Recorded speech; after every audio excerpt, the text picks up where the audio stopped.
The message came to Earth on a Tuesday morning. It was not a request, it was a command. The Galactic Concord, an alliance of 400 alien species, had ruled the stars for 12,000 years. They had watched humanity crawl out of their caves. They had observed humans discover fire, invent the wheel, and build their first cities. They had been patient when humans killed each other in endless wars, and they had been curious when humans finally reached the stars 300 years ago. Now the Concord wanted to meet. Commander Myra stood in the briefing room of the Terran Defense Force headquarters in Geneva. She was 42 years old, with dark skin, short gray hair, and eyes that had seen too much death. Her body carried the scars of 15 years of combat on the frontier worlds. A plasma burn ran down her left arm.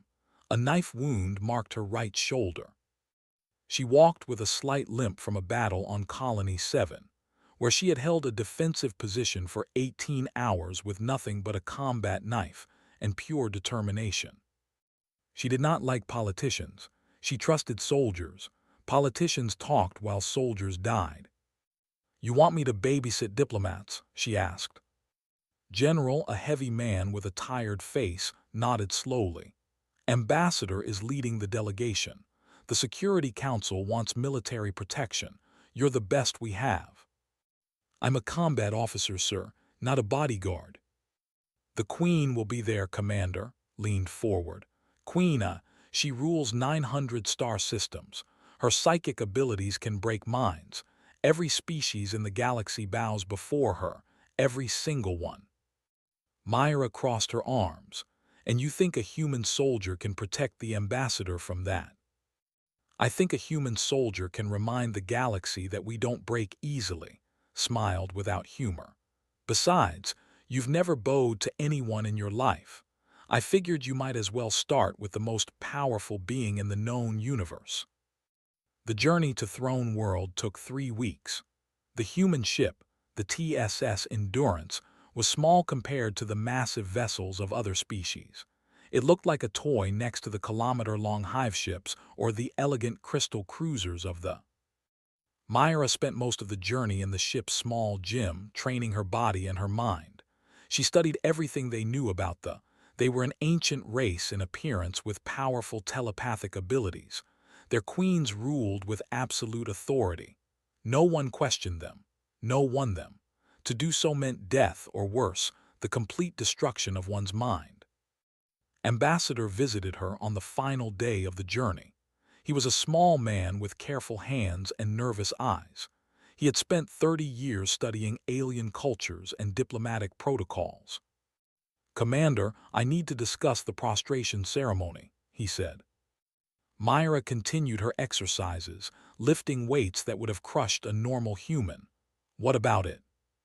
"When Queen enters the Grand Convocation Hall, everyone bows, not just a simple bow, full prostration, face to the floor. It is the highest sign of respect in culture." "I know what prostration means, Ambassador." "Then you understand that we must comply. Any sign of disrespect could damage relations between humanity and the conquered. We are a young species. We need allies." Myra set down her weights and looked at the diplomat. "Ambassador, I respect your expertise, but I'm a soldier of the Terran Defense Force. I took an oath. I kneel to no one but the people I've sworn to protect." His face went pale. "Commander, this is not a matter of personal pride. This is diplomacy. The survival of our species could depend on." "The survival of our species depends on many things, Ambassador, but it should never depend on giving up our dignity." She picked up her weights again. "I'll protect you with my life, but I won't kneel." Throne World was beautiful and terrifying. The entire planet had been transformed into a single massive city. Towers of living crystal stretched toward the purple sky. Rivers of liquid light flowed between buildings that seemed to grow rather than be built. The air itself hummed with psychic energy. The human delegation was escorted by guards to the Grand Convocation Hall. The building was the size of a small mountain, its walls made of material that shifted and changed color as Myra watched. She had seen many strange things in her years among the stars, but this place made her feel small in a way she did not like. Inside, the hall was filled with aliens. Hundreds of species, thousands of individuals, all gathered for the convocation. Myra saw the insect-like creatures that communicated through clicks and chemical signals. She saw the beings made of living gas contained in floating spheres. She saw the ancient creatures whose bodies were made of living stone. Each species was different, but they all shared one thing in common. They all looked afraid. Myra noticed it in the way they stood, the way they avoided eye contact, the way they spoke in hushed whispers. These were representatives of powerful civilizations, leaders and warriors and scholars. But here in this hall, they were all waiting for the same thing. The Queen. A deep sound echoed through the chamber like a bell made of thunder. The aliens fell silent. The air grew cold. She entered. Queen A was 7 feet tall, her body a mixture of smooth chitin and flowing silk robes. 4 eyes burned with cold violet light on a face that was beautiful and terrible at the same time. She moved with perfect grace, each step sending small vibrations through the crystal floor. But it was not her appearance that struck Myra. It was the pressure. A wave of psychic force rolled out from the Queen like heat from a furnace. It pushed against Myra's mind, demanding submission, promising pain to those who resisted. One by one, every being in the chamber fell. The dropped first, their legs folding beneath them. The followed, their stone bodies crashing to the floor. The descended in their spheres. Ambassador went to his knees, then pressed his face to the ground. His aides followed. 400 species, thousands of individuals, all prostrated before the Queen. All except one. Commander Myra stood alone in a sea of bowed bodies. Her legs trembled. Her skull ached from the psychic pressure. Blood began to drip from her nose. But she did not fall. She looked directly at the Queen, and she did not look away. The universe held its breath. The silence was complete. Not a single sound could be heard in the grand convocation hall. 400 species pressed their faces to the floor, too afraid to move, too afraid to even breathe. Queen A stopped walking. Her 4 violet eyes fixed on the human woman who stood alone among the prostrated masses. For a long moment the Queen simply stared. In 12,000 years of rule, she had never seen anything like this. Every being who entered her presence bowed. It was not a choice. It was a fact of existence, like gravity or the cold of space. Yet this small creature, this fragile human, stood upright, bleeding from the nose, trembling with effort but standing. The Queen's voice filled the chamber. It came from her mouth and from inside every mind at once. "How dare you, human?" The words struck like physical blows. Several aliens on the floor cried out in pain. Ambassador pressed himself even lower, wishing he could sink into the crystal beneath him. Myra wiped the blood from her upper lip with the back of her hand. Her voice was steady, almost casual. "With respect, Your Majesty, I'm a soldier of the Terran Defense Force. I kneel to no one but the people I've sworn to protect." A ripple of shock passed through the chamber. The delegation began releasing distress chemicals. A elder cracked, small pieces of stone falling from his shoulder. They swirled frantically in their containment spheres. No one had ever spoken to the Queen this way. No one had ever refused her. The very idea was madness. Queen A descended the steps from her elevated platform. Each footfall sent tremors through the floor. She moved through the crowd of prostrated bodies, her silk robes flowing behind her like water. She stopped 3 feet from Myra, towering over the human woman. This close, the psychic pressure was almost unbearable. Myra felt it pushing against every part of her mind, searching for cracks, demanding entry. Her vision blurred. Her hands shook. But she locked her jaw and held her ground. "Your species is young," the Queen said. Her voice was quieter now, but no less powerful. "Fragile. You have been among the stars for barely 3 centuries. My people were building empires when your ancestors lived in caves and feared the dark. That may be true, Your Majesty. I could shatter your mind with a thought. I could leave you an empty shell, alive but gone. I have done this to thousands who displeased me, kings and warriors and creatures far stronger than you.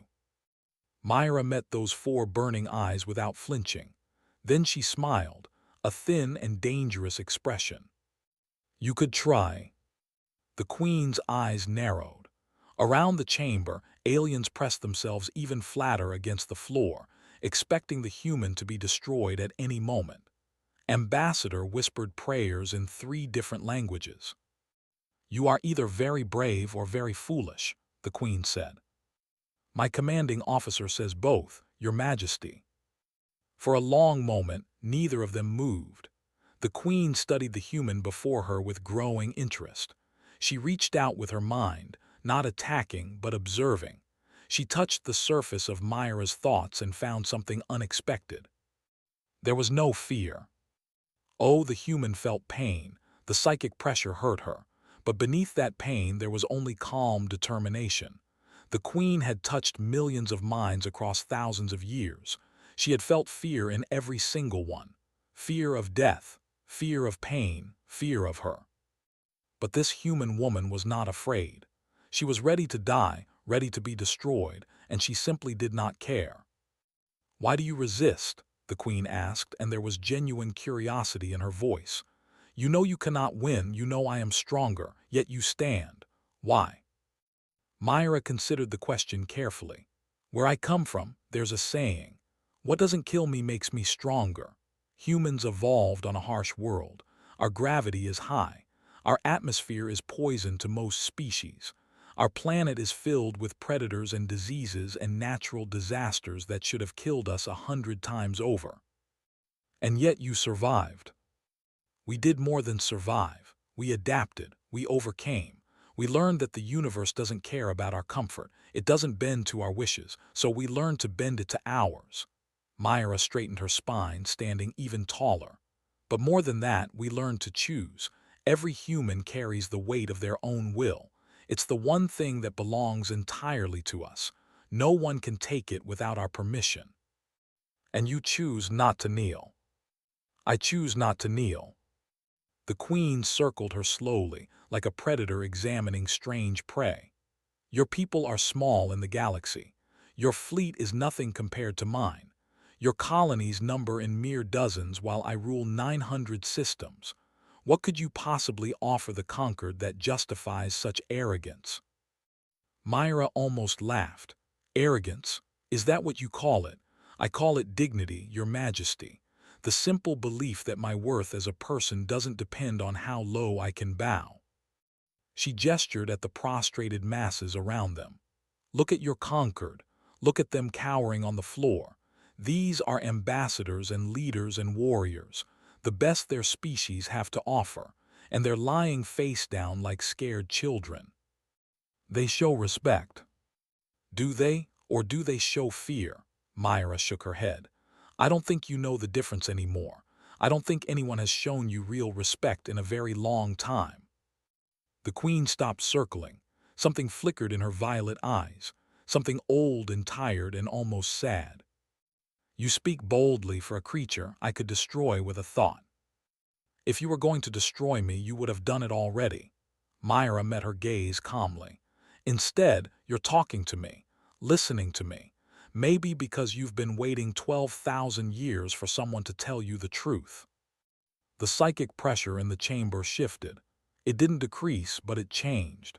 It felt less like an attack and more like a question. What truth? The queen asked.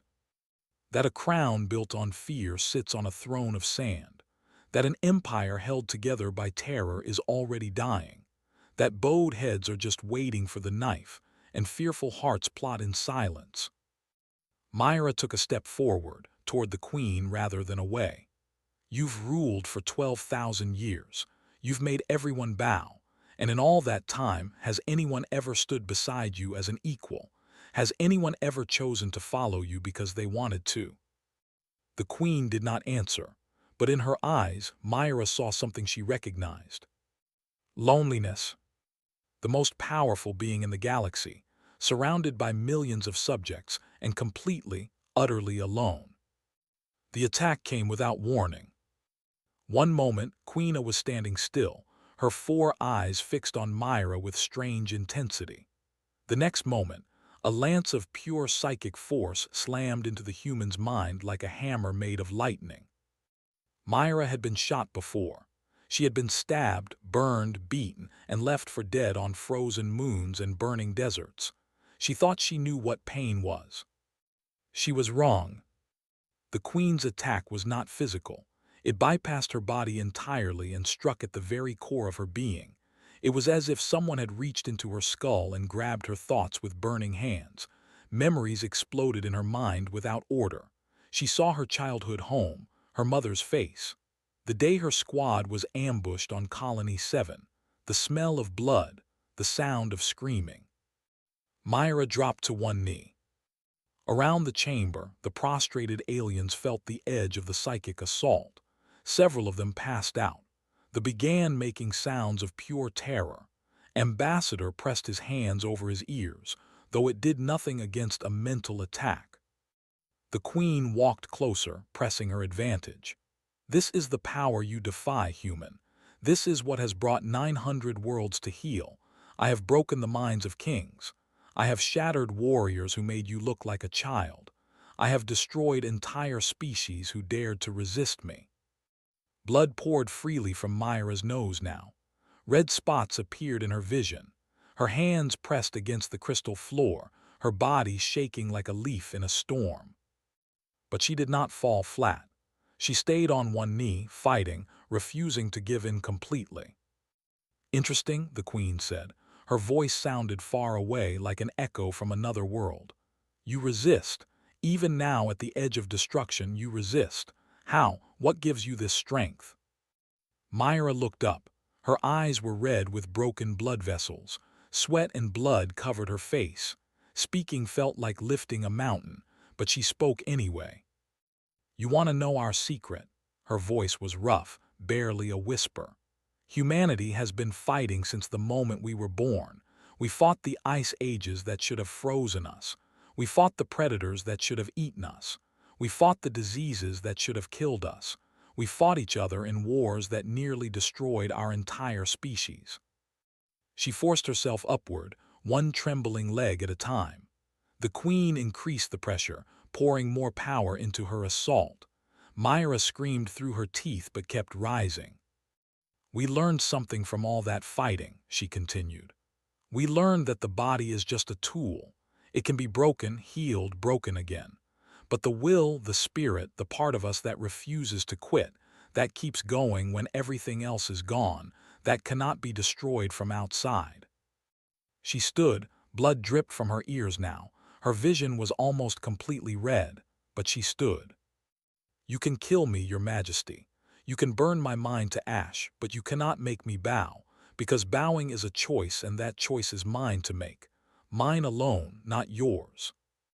The Queen stared at her with all four eyes. The psychic assault continued, but something had changed in the way I looked at this human. It was no longer anger or contempt. It was wonder. In 12,000 years, the Queen said slowly, no one has ever done what you are doing. No one has ever stood against me like this. I have faced armies and armadas. I have crushed rebellions that spanned entire sectors, but never has a single individual simply refused to fall. Myra said nothing. Speaking was beyond her now. All her strength was focused on the simple act of remaining upright. The Queen turned to look at the prostrated masses around them. 400 species, thousands of individuals, all of them face down on the floor, too terrified to even look up. They fear me, she said. Every one of them. They have always feared me. Fear is how I rule. Fear is how my mother ruled and her mother before her. For 12,000 years they have built their empire on the simple truth that those who do not bow are destroyed. She turned back to Myra. But you do not fear me. Even now, with your mind cracking under my power, there is no fear in you, only determination, only will. Myra managed to speak, though each word cost her dearly. Fear is useful, keeps you alive, but it should not be master. I choose when to be afraid. I choose when to stand. That is what it means to be human.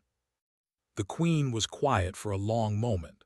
The psychic pressure continued, but it seemed almost automatic now, as if it had forgotten she was still attacking. Your species is 3 centuries old in space, she said. You have a handful of colonies. Your technology is primitive compared to ours. By every measure, you should be nothing. A minor species on the edge of civilized space. And yet, she let the sentence hang in the air. And yet, Myra whispered, and yet you terrify me. The words hung in the silence. Around the chamber, those aliens who were still conscious held their breath. Had they heard correctly? Had the Queen, the most powerful being in the galaxy, just admitted to fear? Not your weapons, the Queen continued. Not your ships or your soldiers, but this. She gestured at Myra, bleeding and broken but still standing. This refusal to accept limits. This madness that makes you believe you can stand against forces beyond your comprehension. This absolute conviction that your will is stronger than reality itself. She stepped closer, close enough to touch. In 12,000 years, I have never met anything like you, and I have the terrible feeling that your species is just getting started. Myra felt herself fatting. The edges of her consciousness were going dark. She had maybe seconds left before her mind gave out entirely, but she had one more thing to say. You're right, she whispered. We are just getting started, and if you want to see what humanity can really do, you'll have to do something you've never done before.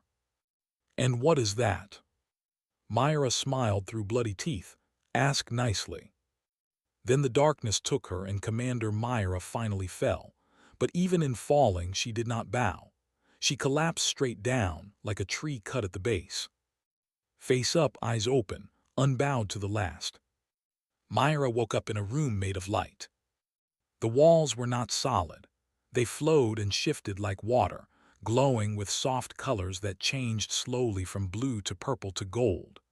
The bed beneath her was soft in a way that human technology could not match, supporting her body perfectly, healing her even as she lay still.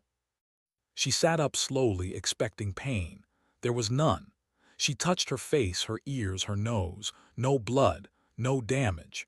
Whatever had been done to her, whatever terrible injury the Queen's attack had caused, it was gone. You are awake. The voice came from everywhere and nowhere. Myra looked around and found Queen standing at the edge of the room, her 4 eyes watching with an expression that was hard to read. How long? Myra asked. 3 of your human days. Our healers worked on you constantly. The damage to your mind was severe. Any other species would have died or been left an empty shell. But not humans. No, not humans. The Queen moved closer, her silk robes flowing behind her. Your brain began healing itself even as my healers worked. They had never seen anything like it. Your neurons rebuilt connections that should have been lost forever. Your mind simply refused to stay broken. Myra swung her legs over the edge of the bed and stood. She was wearing simple white clothes, not her military uniform. She felt strong, perhaps stronger than before. Why did you save me? She asked. You in front of everyone. I embarrassed you in your own court. I should be dead or imprisoned. The Queen did not answer immediately. Instead, she walked to the flowing wall and stared into its shifting colors. When she spoke, her voice was softer than before, almost thoughtful. Do you know what it is like to be for 12,000 years? Myra waited. At first, it is glorious. The power, the authority, the knowledge that billions of beings bow to your will. You feel like a god. You believe you deserve it. The Queen's 4 eyes dimmed slightly. But as centuries pass, something changes. You begin to notice that no one ever tells you the truth. They tell you what they think you want to hear. They smile and bow and agree with everything you say, and you can never be sure if any of it is real. She turned back to Myra. Advisors flatter you instead of advising you. Generals tell you of victories even when they are losing. Your own family treats you like a statue to be rather than a person to be loved. And you realize slowly that you are more alone than the creature in your empire. That sounds like hell, Myra said. It is, but it is a hell of my own making, and I did not see any way out of it. The Queen's voice carried old pain. Until you stood before me and told me I was wrong. Until you looked at my power and my empire and my 12,000 years of rule, and you simply said no. Myra crossed her arms. So you saved me because I was rude to you. I saved you because you were honest with me. In 12,000 years, you are the first person to treat me as an equal rather than a goddess. You saw through everything, all the ceremony and power and fear, and you spoke to me like I was just another person. The Queen paused. I had forgotten what that felt like. They stood in silence for a moment. The walls of the room continued their slow dance of light and color. What happens now? Myra asked. That depends on you, on humanity. The Queen moved to stand directly in front of Myra. Even without her psychic pressure, she was impressive, towering over the human woman. I have spent 3 days thinking about what you said, about fear and respect, about thrones built on sand, and I believe you may be right. About what? About everything. The Queen's 4 eyes met Myra's too. My empire is crumbling, Commander, not from outside attacks but from within. Species that have bowed for thousands of years are beginning to whisper. Colonies that once served loyally are now hiding resources. My own nobles plot against each other, and perhaps against me. I have spent so long demanding obedience that I forgot to earn loyalty. And you think humanity can help with that? I think humanity can teach us something we have forgotten, or perhaps something we never knew. The Queen gestured at the room around them. I built this chamber myself, thousands of years ago, when I was young and still believed in beauty for its own sake. I have not used it in centuries. I had forgotten it existed until I ordered the healers to bring you here. She looked at Myra with something like hope in her alien eyes. You reminded me of what it feels like to stand for something, to believe in something beyond power and control. Your people have been among the stars for only 300 years, and yet you carry yourselves like you belong here, like you have every right to stand beside species that have existed for. We do have that right, Myra said. Every species does, that's the point. Yes, that is the point. The Queen nodded slowly. I would like to understand more about this philosophy of yours, this belief in dignity and choice and will. I would like to know how a species so young and so small can produce individuals who stand when all others bow. Myra studied the ancient queen for a long moment. She saw the loneliness behind those violet eyes. She saw the weight of 12,000 years of power. And she saw something else, something that surprised her. She saw a person who wanted to change. If you want to understand humanity, Myra said, you need to understand one thing first. We don't believe in bowing to anyone, but we also don't believe in making others bow to us. We believe in standing together, side by side, as equals. Equals, the Queen repeated, as if tasting the word for the first time. If you want humanity as an ally, you'll have to treat us as partners, not subjects, not servants, partners. Myra extended her hand, palm up, the same gesture she had made in the convocation hall. You saved my life. I'm grateful for that. But gratitude doesn't mean obedience. If you want to work with us, you'll have to ask, and we'll have to agree. The Queen looked at the extended hand. In 12,000 years, no one had ever offered her such a gesture. It was informal. It was casual. It implied no hierarchy, no submission, no fear. It was exactly what she had been waiting for. Then I am asking, Queen said, will humanity stand beside the, not beneath us, not behind us, beside us? Myra smiled. Now we're getting somewhere. The grand convocation hall was full again. Word had spread across the galaxy about what had happened. A human had the Queen. A human had stood when all others bowed. A human had fallen but had not been destroyed. And now, 3 days later, the Queen herself had called another gathering. The representatives of 400 species filled the hall once more. But this time, something was different. They stood. They whispered to each other with less fear. They looked toward the throne with curiosity instead of terror. Ambassador stood near the front, his face a mixture of confusion and hope. When Myra had disappeared after collapsing, he had been certain she was dead. When she had contacted him that morning, whole and healthy, and telling him to prepare for something unprecedented, he had not known what to think. Now he waited, like everyone else, to see what would happen. The great doors opened and Queen entered the hall. She wore different robes today, simpler ones, without the heavy jewels and flowing trains she had worn before. She moved with the same grace, but there was something new in her posture, something almost humble. And beside her, walking step for step, was Commander Myra. The gasps echoed through the chamber. No one had ever walked beside the Queen. No one had ever been permitted to approach her as an equal. Yet here was the human woman, dressed in her military uniform, walking through the hall as if she belonged there. They reached the raised platform together. The Queen turned to face her subjects. Myra stood at her side, not behind her, not below her, equal in position, if not in power. For a long moment, the Queen said nothing. She let her 4 eyes travel across the crowd, seeing each representative, each species, each face that had pressed itself to the floor in fear just 3 days ago. Then she spoke.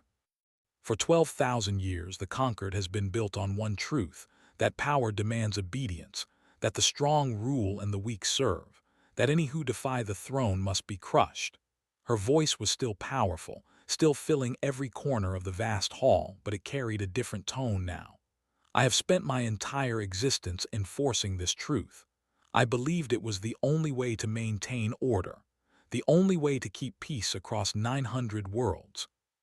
She paused, and when she continued, her voice was softer. I was wrong. The silence that followed was the deepest Myra had ever experienced. 400 species stared at their queen in absolute shock. Some thought they had misheard. Some thought it was a trick. None could believe what they had just witnessed. The Queen continued. 3 days ago, a single human woman showed me something I had forgotten. She showed me that true strength is not found in forcing others to kneel. It is found in standing tall yourself, regardless of the consequences. She showed me that fear and respect are not the same thing, and that an empire built on terror is always one moment away from collapse. She gestured to Myra. This human refused to bow, and when I tried to break her mind, she refused to fall. She stood against power that has crushed civilizations, and she simply said no, not with weapons, not with armies, with nothing but her will. Queen turned to face the crowd fully. I have ruled through fear for 12,000 years. Today, I choose a different path. From this moment forward, the prostration is no longer required. No being will be forced to bow before the throne. Any who wish to show respect may do so freely, but it will be their choice. Their will, not my demand. The reaction was immediate and chaotic. Ambassadors turned to each other in disbelief. The clicked frantically. The rumbled like distant earthquakes. The swirled in patterns that their translators could not interpret. Ambassador felt tears on his cheeks. He did not know when he had started crying.